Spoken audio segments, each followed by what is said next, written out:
Hi, I'm Suzanne Kaplan, and I'm the founder of Job Talk for All, which is dedicated to informing people about their career options. Next, I'm going to have Holly Bull talk a bit more about the gap year. So, Holly, why take a gap year? I took a year before college, and I took a year after my sophomore year in college. And obviously I'm biased here, sitting here having done these gap years, but let me ask you all, if you could take a gap year now, or if you could come back, how many of you would mind doing this? I could go again. This is such a jewel of a period of time in your life to go and explore. It is an incredible opportunity that is not easy to do later on in your life. And there's so many benefits to it, both on an internal and then also on an external sort of practical level, which I'll talk about. My own gap year was a really good example of two main things that came out of it, very much related to career. Because what I told my father is, I said, I want to do something in marine biology and I want to go back to Greece. And he said, okay. And he came back to me a couple of days later and he said, you want to go to Hawaii? There's this aquaculture research institute on the island of Oahu, and you can go there and live with family friends and just volunteer. And I said, that sounds great. I was landing at 17 in Hawaii, not with my peers, scrubbing out shrimp tanks, chatting with scientists, landing and thinking, God, I don't have homework. This is wonderful. Just having a break from the classes. And what I got from this really basic work was, okay, here I am in the atmosphere working with these people in this field. I don't have the patience for this research. This is probably not something I should pursue in school. The second part of my gap year, I went to Greece on a program that was actually started by Mimi Summerskill, who was from Princeton, a program called Interim. And it was 3 months on an island in Greece, studying modern Greek language, history, poetry, literature. So what that did for me was take me into an academic setting where the curriculum was integrated, and everything I was studying was right under my nose. And that was exciting. All I do is gap year counseling.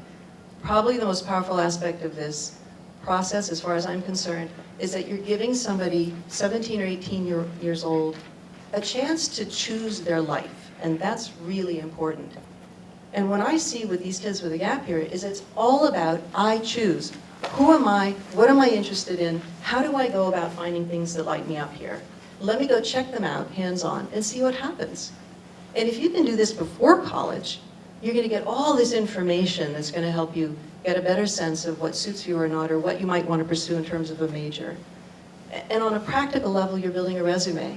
I had students who are in Wellington, New Zealand, working in publishing companies. They're off helping at startup companies. They're doing job-like placements at 18 and basically living the way they'd be living post-college and handling it really well. When the students go through this, they're really coming out of it with a much better sense of who they are and a certain kind of self-confidence.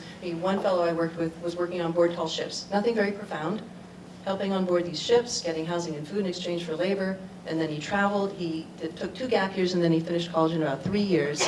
And then Wes came back into my office and was chatting with me, and he looked at me, I'll never forget, he said, Holly, I can pretty much talk my way into any job.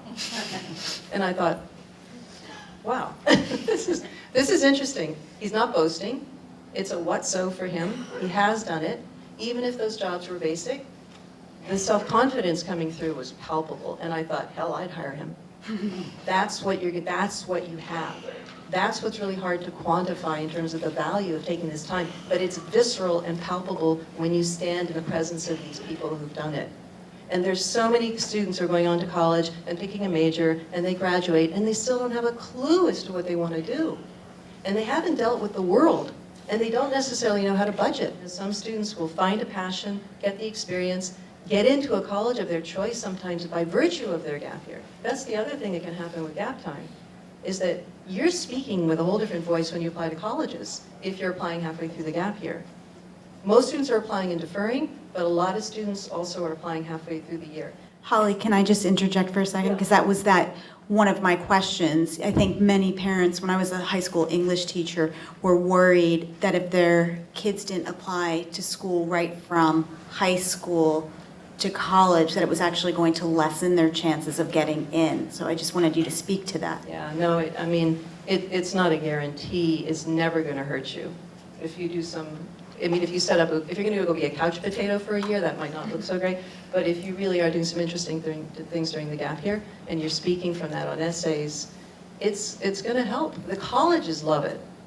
I mean, I've been on so many panels with admissions people, Bob Claggett from Middlebury, actually, and he just has been doing recent research, I don't know, some of you may have read it, where he was tracking all the gap year students coming into Middlebury, and what he was seeing is that their GPAs are higher. And Mary Lou Bates at Skidmore, you know, a couple years earlier on another big NACAC conference panel, got up and said, she's been in admissions there for years, she said, you know, the gap year students, their GPAs are several percentage points higher than their peers. And even at Middlebury, where students do the fall semester and then they come in February, Claggett said that those students, a disproportionate number of them are walking away with all the leadership awards.